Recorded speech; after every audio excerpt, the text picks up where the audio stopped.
여러분 안녕하세요. 오늘은 소피스트와 소크라테스를 살펴보러 찾아오셨죠? 자, 바로 이야기 들어가도록 하겠습니다. 우리 서양 사상의 첫 걸음이라고 할 수 있고요. 첫 발걸음이니까 우리 그 서양 사상의 시작점을 잘 한번 살펴보도록 합시다. 자, 우리가 처음 살펴볼 시대적 배경부터 이야기를 할게요. 자, 고대 그리스입니다. 자, 고대 그리스 우리 세계사를 배운 사람들은 이미 배경 지식이 조금 있겠지만 없는 친구들을 위해서 간단히 설명하고 넘어가도록 할게요. 왜냐하면 시대적 배경을 알아야지 그 사상에 대한 이해도가 높아질 수 있기 때문이죠. 이 고대 그리스는요, 현대 우리 유럽의 그리스 아테네라는 곳에서 지금 발전했던 이제 그런 문명이라고 할 수 있습니다. 이 고대 그리스 익숙하시죠? 우리 그리스 로마 신화에서도 매우 자주 등장했던 그러한 공간적인 배경을 가지고 있습니다. 자, 우리 고대 그리스와 관련된 사진 자료를 하나 가지고 와 봤는데요. 인터넷에 여러분 이 아고라 광장 혹은 이제 아테네라는 이런 단어를 인터넷에 쳐보면요. 요 사진이 나올 겁니다. 유럽 그리스 아테네라는 이제 곳에 지금 남아있는 지금 유적지인데요. 이 아테네에는 과거 고대 그리스의 문명이 녹아져 있습니다. 세계사 시간에 배웠다시피 이 높은 위치에 있는 요 이렇게 살짝 위에 올라가 있죠? 그리고 요 위에 신전이 쌓여 있습니다. 신전이 있습니다. 이곳을 우리 아크로폴리스라고 부르는데요. 우리 율리아 사상에서는 이런 용어까지는 알 필요는 없습니다. 배경 지식으로 알아두시고요. 자, 그리고 물론 지금 선생님이 표기하는 게 정확한 아고라의 위치는 아닙니다. 대략적으로 설명을 위해서 그냥 그려볼게요. 자, 이 낮은 위치에 넓은 광장이 있었어요. 과거에. 이 광장을 아고라 광장이라고 부릅니다. 이 아고라 광장은 주변에 이렇게 건축물도 이렇게 놓여져 있었고요. 그리고 넓은 광장이었어요. 사람들이 복작복작 모여서 실제로 생활하는 생활 근거지였습니다. 생각해보시면 우리 구미역 생각하시면 돼요. 우리 친구들하고 만날 때 랜드마크로 어디서 만날래? 시내에서 만나자. 라고 하면 어김없이 구미역 광장에 모이는 거잖아요. 그것처럼 그 당시에 그리스 사람들의 핫플레이스였습니다. 이 핫플에서 무슨 활동을 했냐면요. 대표적으로 정치 활동도 했고, 그리고 다양한 시장, 물건을 파는 활동도 했고, 그리고 다양한 모임도 이루어졌습니다. 그리고 당연스럽게 이 아고라 광장에서 다양한 이야기가 막 주고받아지고, 그리고 그 정치 형태도 이 당시는 민주주의 국가였습니다. 자, 민주주의라는 용어 여러분들 잘 알아두셔야 되는데요. 민주, 백성, 민자고 주인 주자입니다. 즉 국가가 백성이 위주로 되는, 즉 백성이 주인이 되는, 국민이 주인이 되는 그러한 정치 형태가 민주주의고요. 그리고 이 고대 그리스의 정치 형태도 민주주의였습니다. 그리고 당시 고대 그리스는요. 규모가 매우 작은 국가였어요. 폴리스 국가라고 불리거든요. 매우 규모가 작아요. 도시 같은 매우 작은 국가의 형태이기 때문에 모든 국민들이 총출동해서 나와도 많이 되지 않아요. 인구가 많지 않아요. 그래서 충분히 모여서 집회에 한 공간에 모여서 집회를 해도 충분히 가능한 그런 규모였습니다. 직접 민주주의라고 할 수 있겠죠. 모든 사람들이 다 직접 나서서 자신의 발언을 할 수 있었던 시대였어요. 자, 이 민주주의 국가 형태에서 이제 그러면 어떤 사람들이 힘이 있게 될까요? 잘 생각해 보시면 답이 나옵니다. 민주주의는 대표적으로 다수결의 원칙에 따릅니다. 다수결. 대표적인 형태예요. 이 민주주의의 대표적인 이제 결정 과정이 다수결입니다. 다수의 의견을 따르거든요. 자, 그러면 그 당시에 정치적으로 힘이 있기 위해서는 다수의 동의를 얻어낼 수 있는 사람이 힘을 얻게 되겠죠. 그러면 그 당시에 유행했던 직종은 다수의 의견을 이끌어낼 수 있도록 말 잘하는 사람들이 그런 호응을 얻게 될 겁니다. 그런 사람들이 이제 높은 위치, 그리고 존경받게 될 것이고, 그리고 많은 돈을 벌었겠죠. 그리고 정치적인 힘도 얻었을 겁니다. 그래서 그 당시에는 이제 이 고대 그리스 폴리스 국가에서는 말 잘하는 인물들을 되게 존경했고, 그리고 그런 사람들이 조금 말 잘하는 기술을 알려주는 그러한 유행이 발전하기 시작했습니다. 말을 잘하게 해주는 그러한 사람들이 누구냐? 바로 소피스트들이었습니다. 이 소피스트들은 말을 정말 유창하게 잘했어요. 그리고 실제로 이 말 잘하는 방법을 가르쳐주는 선생님의 역할도 했습니다. 그리고 많은 제자들이 이 소피스트들에게 배우고, 그리고 정치에 나서기도 했겠죠. 즉 소피스트는 인물의 이름이 아닙니다. 그 집단의 전체적인 집단 이름이라고 할 수 있어요. 말 잘하는 사람들, 즉 말 잘하는 기술을 알려주는 사람들을 소피스트라고 부릅니다. 그리고 이 소피스트에 반해서 등장한 인물이 바로 오늘 다룰 또 소크라테스라는 인물이죠. 이 소크라테스는 이 소피스트들을 약간 비판하면서 등장하게 되는데, 그 이야기는 차차 한번 해보도록 하겠습니다. 자, 그럼 먼저 이 소피스트에 대한 이야기를 먼저 해볼 필요가 있겠죠?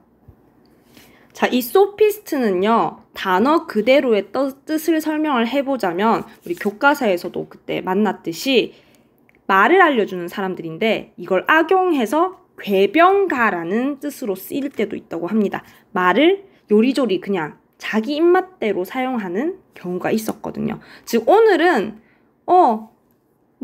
1 더하기 1은 뭐 1이야 라고 얘기해놓고 다음날 가서는 1 더하기 1은 2야 라고 말을 바꾸기도 하는, 상황에 따라서 말을 요리조리 바꿀 때도 있었거든요. 물론 그게 자기 나름대로의 타당한 이유가 있다고 설명은 하지만, 그래도 자신이 유리하게끔 말을 바꾸는 특성이 있어서 궤변가라는 이제 뜻으로도 이 소피스트라는 용어가 쓰이기도 합니다. 자, 그럼 이 소피스트들은 대표적인 특징들을 잡아낼 필요가 있는데요. 많은 걸 알 필요가 없습니다. 이 소피스트는 방금 설명해 드린 것처럼 상대주의자입니다. 때에 따라서, 시간에 따라서, 장소에 따라서, 말하는 대상에 따라서 계속 말이 바뀔 수 있어요. 상대적이에요. 그 상대가 누구냐에 따라서 나의 말이 계속 바뀔 수 있어요. 그 사람을 설득할 수 있을 만한 얘기, 달콤한 얘기를 할 가능성도 높았겠죠. 자, 이 상대주의의 특징을 대표적으로 드러내고 있는 2명의 소피스트 사상가를 한번 제시를 해보도록 할 겁니다. 물론 이름을 외울 필요까지는 없고요. 첫 번째 인물로는 우리 프로타고라스라는 인물입니다. 프로타고라스는 인간은 만물의 척도이다라는 말을 했어요. 모든 인간은 각자가 우리 세계를 구성하는 이 만물의 기준점이 된대요. 척도라는 것은 길이를 재는 자와 비슷하다고 생각하시면 돼요. 즉 우리는 모든 세계의 기준이라는 의미라고 할 수 있겠습니다. 이런 거예요. 지금 선생님은 좀 덥거든요. 우리가 같은 공간에 앉아 있어요. 근데 어떤 친구는 선생님 저 더워요. 어떤 친구는 선생님 저 추워요. 어떤 친구는 저 괜찮은데요. 적절한데요. 라고 이야기를 하잖아요. 그리고 지금 불어오는 선풍기 바람, 에어컨 바람이 누군가에겐 차가울 수도 있고 어떤 사람에게는 미적지근할 수도 있고, 근데 각자가 각자의 기준에 맞게 생각을 하는 거고 그게 다 옳다고 이야기를 합니다. 프로타고라스는 그게 상대적으로 각각의 생각이 다 옳다라고 인정을 해주는 거야. 즉 모든 인간은 각자가 다 옳은 기준이기 때문에 존중해줄 필요가 있다라고 주장을 합니다. 대표적인 상대주의적 의견을 제시를 하고 있는 거죠. 자, 그리고 또 트라시마코스도 등장을 합니다. 트라시마코스는 이제 정의에 대해서 이제 뼈를 때려요. 자, 뭐라고 이야기를 하냐? 정의는 강자의 이익이다 라고 주장을 합니다. 정의가 뭔가요? 대표적인 정의를 담고 있는 거, 법이죠, 법. 근데 그 법은 때에 따라서 자기 입맛 따라 바뀔 때가 있어. 누구의 입맛에 따라? 기득권, 즉 강자, 정치 힘을 쥐고 있는 사람의 입맛대로 바뀔 때가 있다 이거죠. 우리 과거 독재 정권을 생각해 보시면 원래는 대통령이 몇 년간 뭐 연임이 불가능하고 뭐 재선 나갈 수 없고 이런 건데 그걸 막 바꾸잖아. 자기 입맛대로, 자기 마음대로 바꾸잖아. 즉 정의라는 거는 고정되어 있는 그러한 보편적인 그런 도덕적인 규칙이 아니다. 단지 기득권, 힘을 가진 자의 이익에 따라서 입맛대로 바꿀 수 있는 것이 정의의 개념이다 라고 주장을 합니다. 즉 정의는 고정되어 있는 게 아니라 누가 정치 힘을 가지고 있느냐에 따라서 좌지우지 될 수 있는 그러한 상대적인 것이다 라고 설명을 하고 있습니다. 자, 방금 설명해 드린 것처럼 이 상대주의는 이런 특징을 가지고 있죠. 근본 밑바탕에 인간의 경험을 중시합니다. 즉 누군가는 춥다, 누군가는 덥다, 그런 본인의 경험을 매우 다 중요하게 생각을 해줍니다. 그리고 정의가 계속 사람마다 바뀔 수 있잖아요. 그 기준이. 사람마다 다르다는 주관성을 가지고 있습니다. 객관적이지 못해요. 주관적이에요. 소피스트의 경우는 진리란 고정되어 있는 게 아니다. 즉 우리가 만나는 이 모든 것들이 사람마다 느끼는 게 다를 수 있고 각자가 느끼는 것들이 다 진리가 맞다라고 인정해주는 이 경험중심주의, 주관적인 그런 특징을 가진 상대주의자입니다. 소피스트는 이 정도로만 이해하고 넘어가시면 됩니다. 그런데 선생님이 되게 이 소피스트들을 비관적으로 지금 평가를 했잖아요. 근데 사실은 현대사회에서 이 소피스트들은 다시 각광을 받습니다. 재조명 당해요. 왜냐하면 경험을 중시한 이런 특성 때문에 매우 아주 실용적인 학문을 펼치기 때문이죠. 사실 말 잘하는 기술 알려주는 것도 우리 현대사회에 매우 중요한 기술이잖아요. 매우 쓰임새가 있습니다. 그리고 춥다, 덥다 각자의 기준 중요합니다. 추우면 옷을 입을 수 있게 하잖아.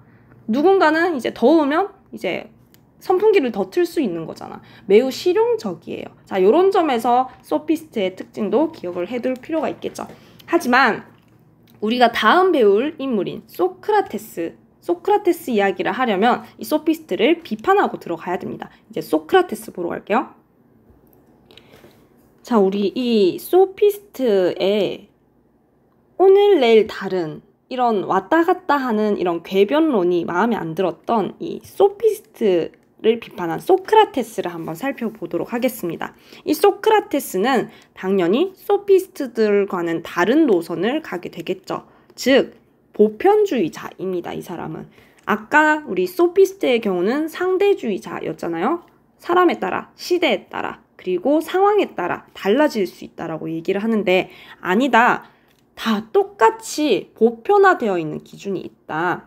우리가 지금 덥다, 춥다의 기준이 다르다라고 생각을 하지만 보편적인 기준에서의 온도 몇 도가 되면 이제 덥고 온도 몇 도가 되면 춥고 그 정확한 기준이 보편적인 진리가 존재할 것이다 라고 주장을 하는 거죠. 물론 도덕적인 부분에 적용을 이걸 해봐야겠죠. 아까 우리 소피스트의 경우는 상황에 따라서 다 다를 수 있고 그걸 인정해줘야 된다가 포인트였다면 소크라테스는 아니다. 그 다름 속에서도 같음이 있다라고 이야기를 합니다. 그래서 이런 거 생각해 보시면 됩니다. 나라마다 우리가 인사하는 방법이 다르잖아요. 어떤 사람은 침을 뱉는 이제 부족도 있어. 근데 그것도 옳다는 거야. 그리고 어떤 나라는 이제 고개를 숙여서 인사하는 나라도 있죠. 그리고 어떤 나라의 경우는 이제 뭐 혀를 내미는 그러한 이제 나라도 있단 말이에요.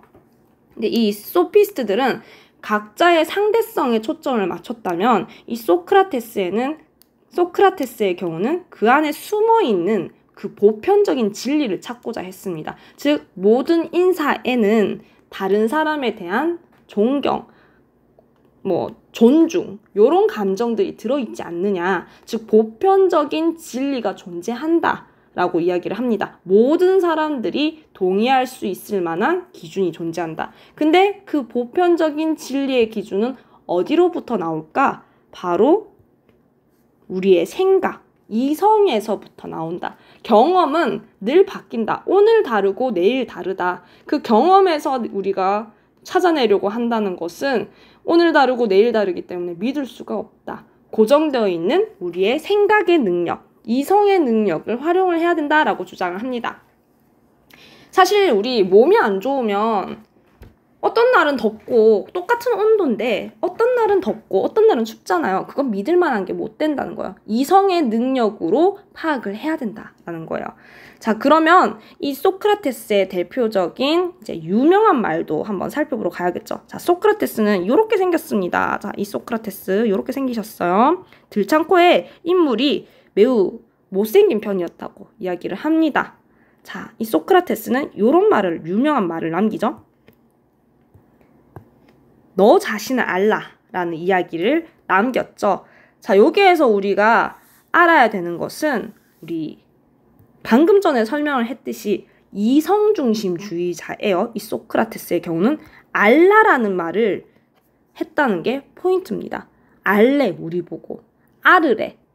이성입니다. 이성. 자, 알지자. 알다.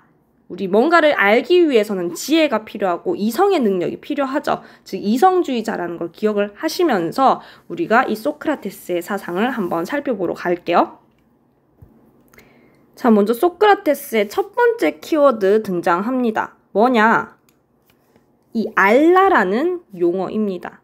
알라라는 말을 한 글자로 줄여보자면 지입니다. 알지자죠. 한자까지 써봤어요, 뒤에다가. 즉 다른 말로 하면 이성이라고 생각하시면 됩니다. 우리 이성의 능력을 매우 중시했다는 것을 이 소크라테스의 말을 통해서도 알 수 있어요. 자, 너 자신을 알라. 아는 거.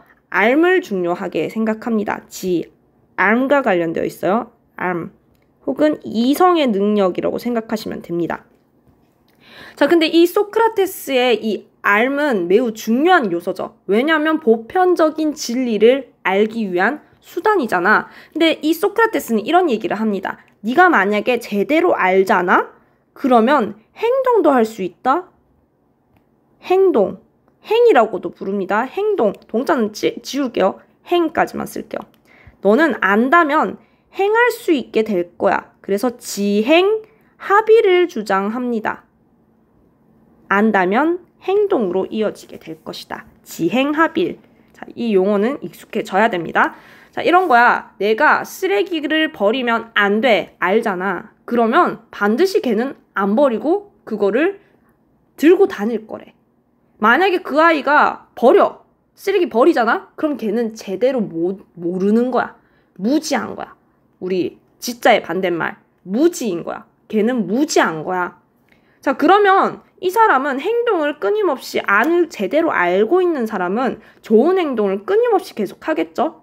즉, 안다는 건 제대로 된 걸 안다는 거잖아. 덕 있는 행동을 안다는 거잖아. 그러면 행동으로 하게 될 거야. 그럼 결국은 알게 되면 그 사람은 덕도 쌓입니다.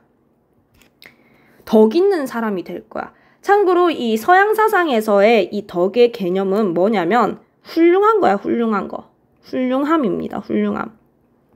인간으로서 훌륭한 존재가 되는 거야. 맞잖아, 쓰레기 안 버리고 잘 들고 다녀. 그리고 이거 말고도 다른 암도 다 많은 거야. 예를 들면 내가 다른 사람을 존중해야 된다. 이런 거 알면 다 존중하고 다니는 거야. 되게 바람직하고 훌륭하고 아주 인간으로서 탁월한 존재지 않겠어? 훌륭함, 탁월함을 덕이라고 부릅니다. 즉, 안다면 반드시 훌륭하게 될 겁니다. 자, 그러면 이렇게 훌륭하게 산 사람은 다른 사람들로부터 다 존경받고 다 고마워하겠지? 그리고 그 사람은 그런 탁월함 덕분에 본인 스스로도 되게 만족스러워할 거래. 행복할 거래. 복스럽습니다. 이 사람은 행복할 거래. 자, 요런 지덕복 일치설을 주장을 합니다. 일치설 혹은 뭐 합일설 요렇게도 부릅니다. 자, 요거 첫 번째 키워드니까 반드시 기억해 두세요. 지덕복 일치설은 꼭 기억에 남겨두시길 바랍니다. 그리고 하나 더 이야기를 추가하자면 지행, 합일까지 기억을 해두시면 좋겠죠. 지행, 합일, 지덕복, 일치설 요거 한 묶음 기억을 해두시면 좋을 것 같네요.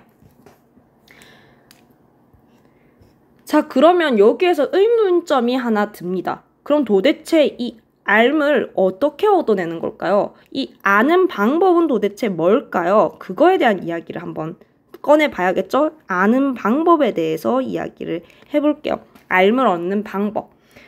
대표적으로 이 사람은 삼파술을 이야기를 합니다. 삼파술.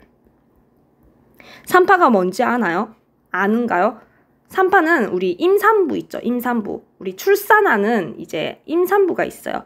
출산을 앞뒀어. 근데 그 혼자 애를 못 낳잖아요. 애 혼자 절대로 못 낳아. 밑에서 애기 받쳐주고 힘주세요. 뭐 숨 고르게 뭐 쉬세요. 이런 걸 옆에서 도와주는 삼파라는 존재가 있어야 됩니다. 이런 존재를 삼파라고 부르거든요. 출산을 돕는 인물을 삼파라고 부르는데 이 알을 깨닫는 과정이 삼파술이 필요하다고 얘기를 합니다. 소크라테스는 대표적으로 사람들을 막 찾아가.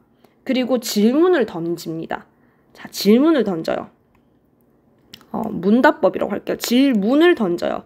그리고 그거에 대해 답하게 해요. 문답법을 사용을 합니다. 그리고 그 사람과 열심히 대화를 나눠요. 대화법을 사용을 해요. 자, 그 과정에서 상대가 제가 아는 바는 이건데 이거 아닌가요? 라고 대답을 하겠지. 그러면 소크라테스가 또 질문해. 그거는 또 뭔가요? 라고 하면 또 그거에 대해서 이제 상대방이 대답을 하겠지. 너는 뭐 또 하니? 라고 물으면 그거에 대해서 계속 끊임없이 답변을 하게 된대요. 그리고 소크라테스는 계속 그 사람이 깨우침을 얻을 수 있도록 질문을 계속 던집니다. 근데 너희도 질문을 받아보면 늘 좀 난감하거든. 우리가 선생님이 너희한테 질문 던지면 선뜻 나서서 손 들고 대답할 수 있는 친구가 잘 없잖아. 뭔가 괜히 틀리면 어떡하지? 부끄러울 것 같고 좀 나서기가 좀 민망하고 이렇잖아. 그런 것처럼 그 당시 사람들도 그랬어. 내가 이 질문을 받고 대답을 제대로 못하면 그게 조금 민망하고 부끄러울 수 있어. 이 이야기는 뒤에 이제 소피스트 이야기랑 엮어서 마저 이야기를 해드리도록 할게요. 일단 이 소크라테스는 근데 질문법이 사실 상대방이 모르는 부분을 계속 지적해주는 부분이란 말이야. 그죠? 질문을 해서 네가 이 부분을 알고 있나 모르고 있나 확인을 하게 해주는 과정이거든요. 삼파술 질문법이. 그 과정에서 상대방은 자신이 내가 잘 몰랐구나 라는 깨달음을 얻게 됩니다. 즉 무지를 깨닫게 됩니다. 자, 요거 써볼게요. 삼파술을 통해서 이 사람은 무지를 깨닫게 됩니다. 자, 없을 무자야. 뭐가 없어? 알미 없어. 나 제대로 몰랐네. 아는 척 했었는데 알고 보니까 내가 제대로 몰랐던 거야. 무지를 깨달아. 즉, 무지를 알게 된 거야. 즉, 이 소크라테스가 했던 말이 뭐냐면 너희는 다 안다고 지금 주장하지 소피스트 찾아가거든. 너 다 안다고 나한테 이야기했지 처음에. 근데 내가 계속 질문 던져보니까 너 어땠니? 무지했던 거야. 제대로 몰랐던 거야. 너 자신의 무지를 알아라. 즉 너 자신을 알라라는 말은요. 너 자신의 무지를 알라라는 뜻이야. 무지를 알라. 제대로 몰랐던 거를 알라는 거야. 자, 그 무지를 깨닫게 해주면 당연히 어떤 생각을 하게 되겠어요, 상대방은. 물론 불쾌함을 느낀다면 제대로 또 모르는 거겠지. 자, 제대로 깨달았다면 그 사람은 본인이 잘 몰랐구나. 성찰하게 됩니다. 성찰하는 삶을 살게 될 겁니다. 즉, 이 소크라테스는 끊임없이 나한테 질문을 던져. 남한테 질문 던지는 것뿐만 아니라 나한테도 질문을 던져. 내가 잘 모르고 있다는 걸 깨달아. 그리고 그 과정에서 내가 반성해야 되겠구나. 그리고 나의 영혼을 계속 단련시키는 거야. 계속 새로운 깨달음을 얻을 수 있도록 날 계속 단련시키는 과정을 이 삼파술을 통해서 했습니다. 자, 두 번째 키워드 나왔죠. 삼파술입니다. 자, 그렇다면 이제 요거를 한눈에 쏙 들어오게 정리를 한번 해볼게요. 자, 요렇게 우리 조금 한눈에 쏙 들어오게 정리를 해봤는데요. 자, 소크라테스는 딱 요것만 기억하시면 되겠죠? 보편주의자다. 이성중심주의자다. 지덕복 일치설을 주장했다. 그리고 지행합일이라는 부분까지도 기억을 해두셔야 되고요. 그리고 삼파술 덤으로 알아두시고 이 삼파술을 바탕으로 무지를 깨닫는 게 목표였습니다. 그리고 이 무지를 통해서 성찰을 하는 삶을 꿈꿨습니다. 자, 그리고 이 무지를 깨달아서 보편적인 진리를 계속 추구하는 게 이 소크라테스의 목적이었겠죠. 자, 그럼 이제 소크라테스와 소피스트를 함께 놓고 이제 비교를 한번 해보러 갈게요. 자, 이처럼 소피스트와 소크라테스는 이렇게 정리해 볼 수 있습니다. 소피스트는 상대주의자, 소크라테스는 보편주의자다. 이렇게 비교해서 보시면 되고요. 그리고 소피스트는 경험 중심자다. 그리고 소크라테스는 이성 중심주의자이다. 라는 거 기억해 두시면 될 것 같습니다. 하지만 여러분들 꼭 기억을 해 두셔야 되는 게 이 소피스트와 소크라테스는 공통점이 있습니다. 왜냐면 이 고대 그리스 시대에 이 소크라테스가 등장하기 이전의 시대에 주된 관심사는 뭐였냐면요. 우리 피타고라스 아시죠? 그리고 여러분들 모를 수 있는 우리 헤라클레이토스, 무슨 뭐 신화에 나오는 인물 같은데 그 당시 살았던 인물의 이름입니다. 데모크리토스, 엠페도클레스, 탈레스 이런 인물들이 주로 어떤 거를 궁금해 했냐면 만물의 근원은 뭐지? 라는 질문을 주로 던졌어요. 즉, 주된 관심사가 원래는 자연이었어요. 즉, 이 만물을 구성하고 있는 게 물인가? 불인가? 이거를 나누어 보면 뭐가 남나? 물이 남나? 이걸 궁금해 했거든요. 만물의 이제 근원을 궁금해 했어요. 하지만 이 소피스트와 소크라테스 시대에 들어와서는 우리는 과연 어떻게 살아야 될까? 다시 한번 이야기해보자면 어떻게 살아야 할까? 혹은 행복이란 무엇일까? 이런 인간 중심의 윤리사상을 펼친 인물들이라는 점에서는 공통점을 가지고 있습니다. 즉 원래의 관심사, 그전 시대에는 자연에 관심이 많았다면 그 관심사를 인간으로 돌려놓은 대표적인 사상가들이 이 소피스트와 소크라테스입니다. 이건 공통점입니다. 자, 요 정도 이제 정리해놓고 여러분들 다음 시간에 우리 플라톤이라는 인물 이 이야기를 이 소피스트와 소크라테스의 약간 비하인드 스토리를 시작으로 한번 설명을 해드리도록 하겠습니다. 여러분들 고생하셨고요. 자, 우리 정리 잘 하시길 바랍니다. 다음 시간에 봅시다.